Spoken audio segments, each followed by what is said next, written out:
ஆதியாகமம் அதிகாரம் 44. 4 பகுதிகளாக இந்த அதிகாரத்தை நாம் தியானிக்கலாம். 1. யோசேப்பு தன் சகோதரரை சோதித்தல். 2. எகிப்தை நோக்கியதான சகோதரரின் 3வது பயணம். 3. யூதா தன் சகோதரனை காக்க போராடல். 4. யோசேப்பும் ஞானதிருஷ்டியும். 1. யோசேப்பு தன் சகோதரரை சோதித்தல். 1 முதல் 15 வரையிலான வசனங்களில் யோசேப்பின் சகோதரரின் குணங்கள் சோதிக்கப்படுவதற்காக பென்யமீனின் சாக்கில் வெள்ளி பாத்திரம் வைக்கப்பட்டு பென்யமீன் சிறைப்பிடிக்கப்படுகிறதான காரியங்கள் விளக்கப்பட்டுள்ளன.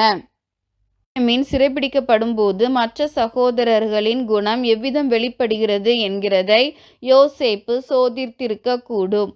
ஏற்கனவே யோசேப்பின் விஷயத்தில் யோசேப்பை காக்காமல் அவனை விற்றுப்போட்ட சகோதரர்கள் தற்போது பென்யமீனுக்காக எவ்விதம் வழக்காடுகிறார்கள் என்பதை யோசேப்பு சோதிக்கிறார். கானானை நோக்கியதான சகோதரர்களின் 3வது பயணம். முதல் 2 பயணமும் பஞ்சத்திலிருந்து தப்பிக்க ஆகாரத்தை வாங்குவதற்கான நோக்கமுடையதாய் இருந்தது. ஆனால் இந்த 3வது பயணமோ சிறைபிடிக்கப்பட்டவனாய் பென்யமீன் எடுத்துக்கொள்ளப்பட்டபடியினால் பென்யமீனை திருப்பிப் பெற யோசேப்பை சந்திப்பதற்கான பயணமாக அமைந்தது. இந்த பயணத்தில் சகோதரர்கள் ஒருமித்து தங்கள் வஸ்திரங்களை கிழித்து தங்கள் சகோதரனுக்காக அங்கலாய்ப்பதை காண முடிகிறது. யோசேப்பின் விஷயத்தில் யோசேப்பை விற்று போட துணிந்த சகோதரர்கள் பென்யமீனுக்காக தங்கள் வஸ்திரங்களை கிழித்து கொண்டு திரும்பி எகிப்திற்கு செல்லுவது அவர்களுடைய மனமாற்றத்தை குறிக்கிறது. 3. யூதா தன் சகோதரனை காக்க போராடல். தன் சகோதரனுக்காக தன் தகப்பனிடம் உத்தரவாதம் பெற்றுக்கொண்டு வந்த யூதா தற்போது யோசேப்பின் முன்பாக தன் சகோதரனுக்காக வழக்காடுவதை காண முடிகிறது.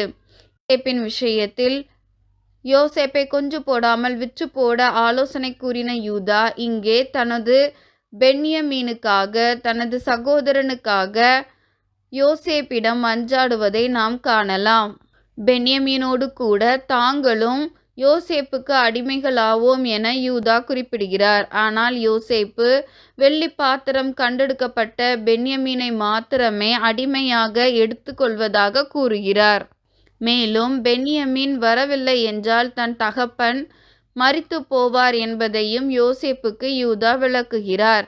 யாக்கோபின் ஜீவனும் பென்யமீனின் ஜீவனும் ஒரு சேர இருப்பதால் பென்யமீனை திருப்பி அழைத்து கொண்டு போகாவிடில் தன் தகப்பனாருடைய முதிர் வயதில் அவருடைய வியாகுலம் அதிகமாகும் எனவும் அவர் மரிக்கும்போது வியாகுலத்தோடே பாதாளத்தில் இறங்குவார் எனவும் யூதா யோசேப்பிற்கு தெரியப்படுத்துகிறார். இளையவனை விட்டு எப்படி போவேன்? போனால் என் தகப்பனுக்கு நேரிடும் தீங்கை நான் எப்படி காண்பேன் என பென்யமீனின் ஆத்துமாவுக்காக யூதா வியாகுலப்படுவதை இந்த அதிகாரம் விளக்குகிறது. 4. யோசேப்பும் ஞானதிருஷ்டியும். பென்யமீனின் சாக்கினில் வைத்து அனுப்பப்பட்ட வெள்ளி பாத்திரம் எகிப்தியர்களால் உபயோகிக்கப்பட்ட ஒரு விதமான ஞான திருஷ்டிக்கான பாத்திரமாக இருந்திருக்கக்கூடும் என கருதுகின்றனர். யோசேப்பு தன்னை இன்னும் தன் சகோதரருக்கு வெளிப்படுத்தாமல் இருந்தபடியினால் எகிப்தியருடைய பழக்கங்கள் ஞான திருஷ்டி போன்ற காரியங்கள் தன்னிடம் இருப்பதாக தன் சகோதரர்களுக்கு கூறுகிறார். சிலர் யோசேப்பு எகிப்தில் இருக்கும்போது இந்த பழக்கத்தை அவர் பின்பற்றியதாக கருதுகின்றனர். எவ்வாறாக இருப்பினும் யோசேப்பின் இருதயம் எப்போதும் கர்த்தரின் மேல் நம்பிக்கையுள்ளதாக